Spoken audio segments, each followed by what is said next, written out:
If you were here last week, then you probably saw me make a little teeny hippo ornament. It'll be right in here somewhere. The hippopotamus was a challenge that I got from a friend of mine. In the comments, there are two things that I wanted to address. I had one person comment that I made it look really easy just by using the different shapes to put together the hippo. There's a method to that, and I want to show you that method. And the other comment was, that looks great, but can you do an elephant? And that's what I plan on doing.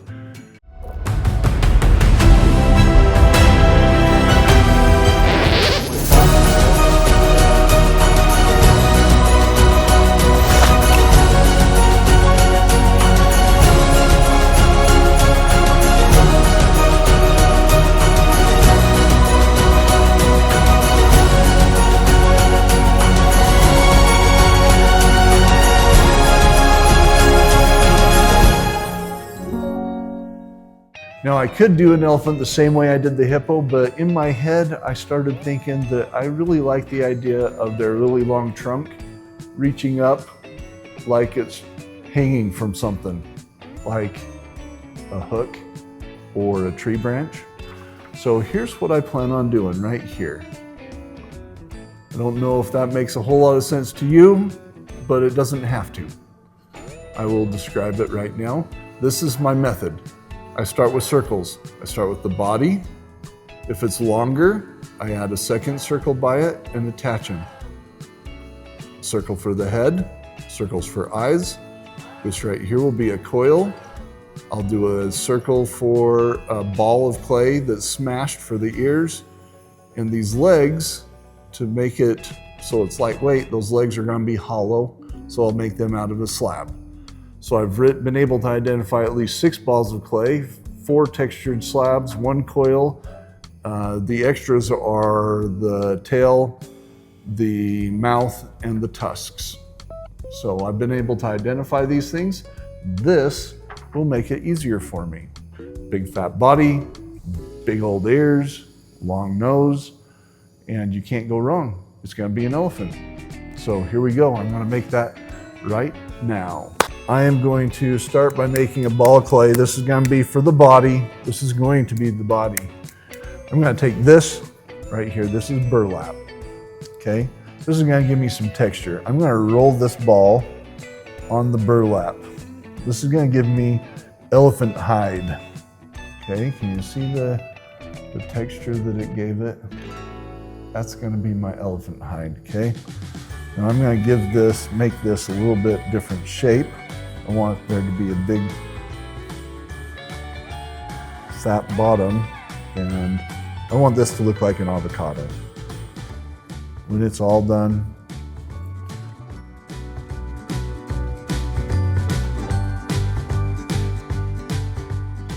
here is my avocado, okay? This is gonna be the big fat belly. This is gonna be the upper part of its body, and we're gonna move forward with that. It's got all this texture on there, so it's got all the elephant hide already on there. And the next thing I'm gonna do is cut this in half and hollow it out. I'm gonna cut this in half. I'm just gonna use a cut wire if I can. Get it kind of tight. There we go.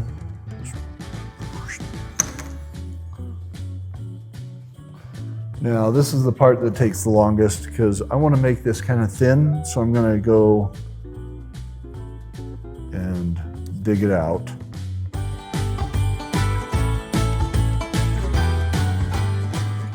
All right. Okay, there's my first half the avocado. You know, it has occurred to me that maybe I'm just not thinking right, but maybe there's a way other than a pinch pot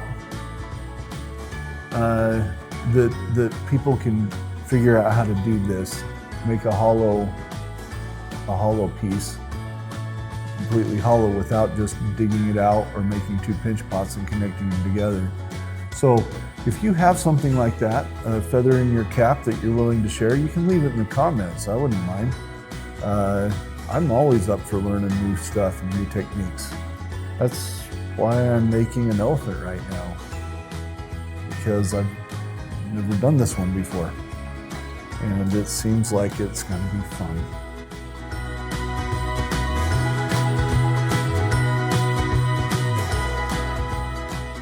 Okay, all right, got both halves done. They will fit together just like that. I'm going to score and slip it.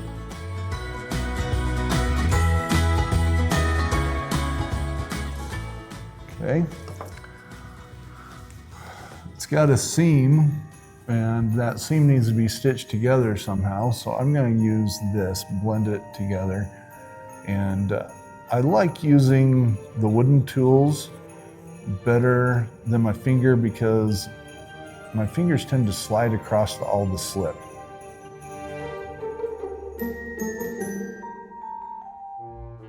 Here we go. This is now hollow. It's lightweight, a lightweight avocado. Let's work on the legs next, actually. So here's all the guts that I took out of it. I'm just gonna mash those together. And I'm going to make a thin slab out of these.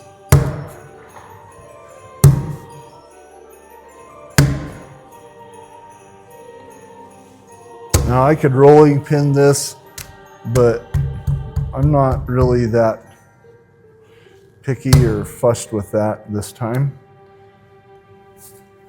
I just want it to be really thin. Okay, so that's as thin as it'd be if I rolling pinned it. So I'm going to take this now and I'm going to throw it down on my texture, my elephant skin. There we go. Got some lovely texture on that.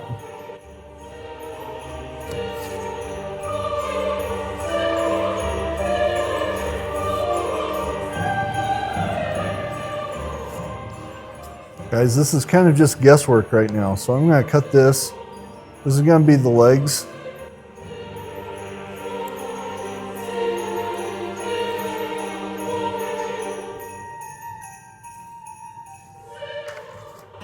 Cut this about like that. I need 4 of these squares. Like that. I'm going to take one of these.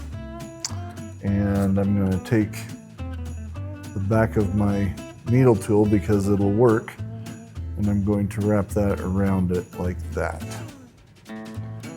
Score and slip that area. Oh, here's my scoring. Score that, slip it, and stick it.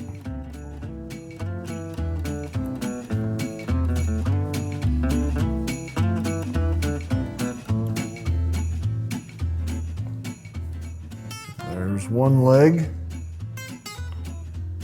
I'm going to do that to this one. Now, if you have dowel rods, you can form this around a dowel rod. I've also formed it around this, which is my tool that one of my students broke.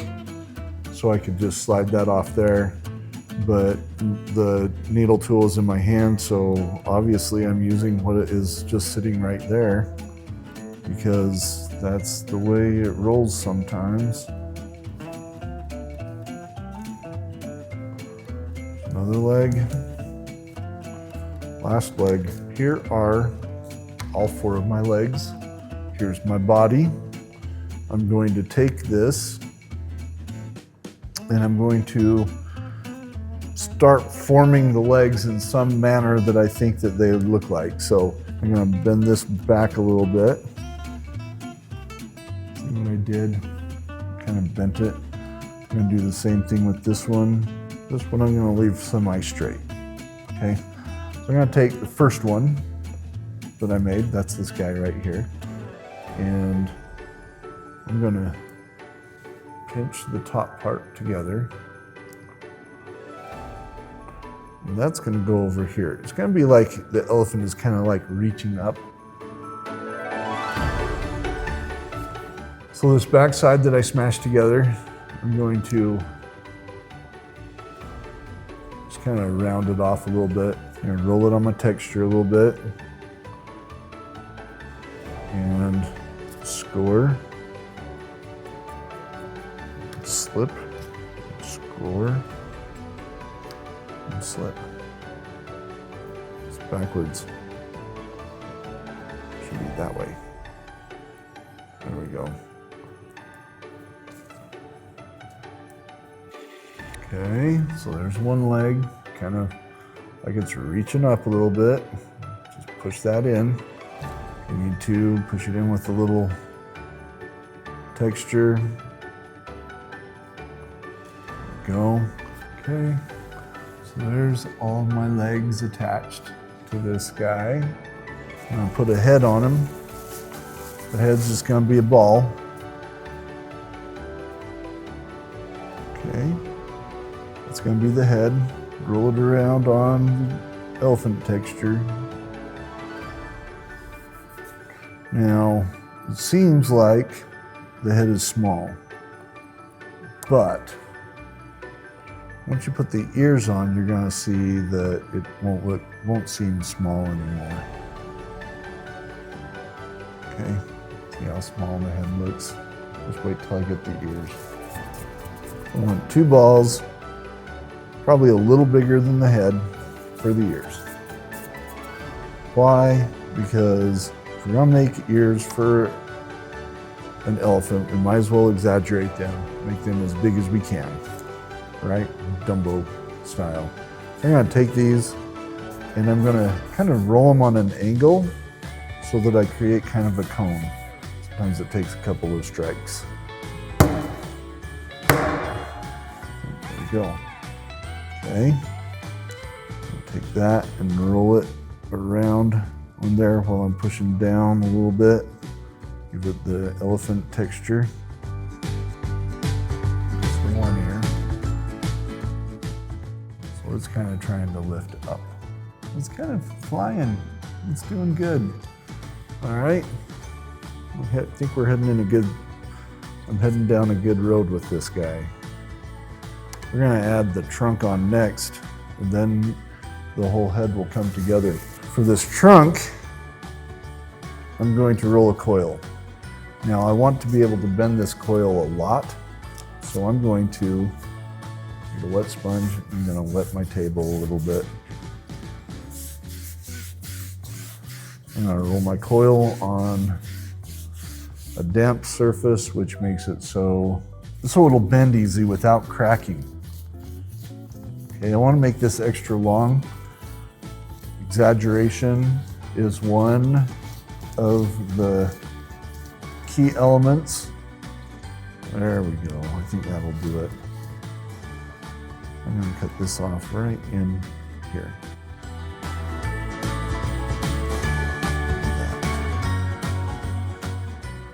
I'm going to attach that right there. Okay, there it is. Just like that. So far, I need 2 balls for the eyes.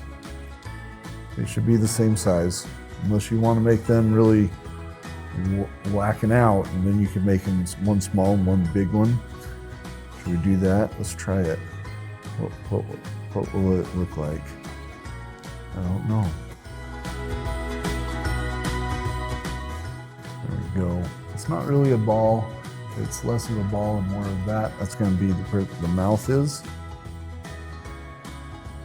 Up underneath it. Oop, don't want to lay it like that. Let's see. How can we lay this? I'm going to have to just hold it for a minute. Like that. Texture right there. Drop that lip open a little bit. There we go. Then some tusks. For the tusks, I'm just going to grab a chunk and I'm going to roll it into my hand until it forms into a carrot. There we go. My fingers. We're going to put those on both sides of this right here. A little slip on it. Another one on the other side.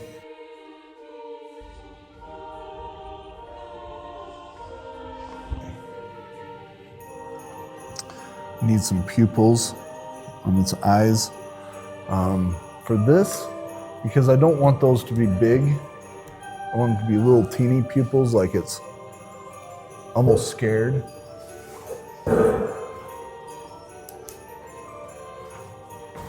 For this, I'm going to use this tool. This is just a pen that some of the students left behind. And I'm going to put those dots in it right there. Okay? So here it is. Right there. See how it's reaching up, trying to hang on. Did you know that elephants have a belly button? You can look that up. You can Google it if you want, but they have a belly button.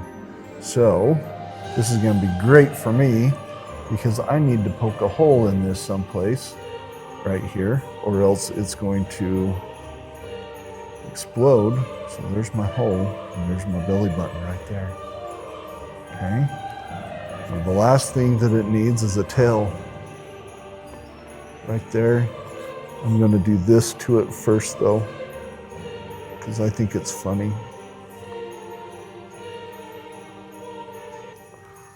There you go, see that? So I'm going to put just a little tail on there, like that. Here he is, my elephant.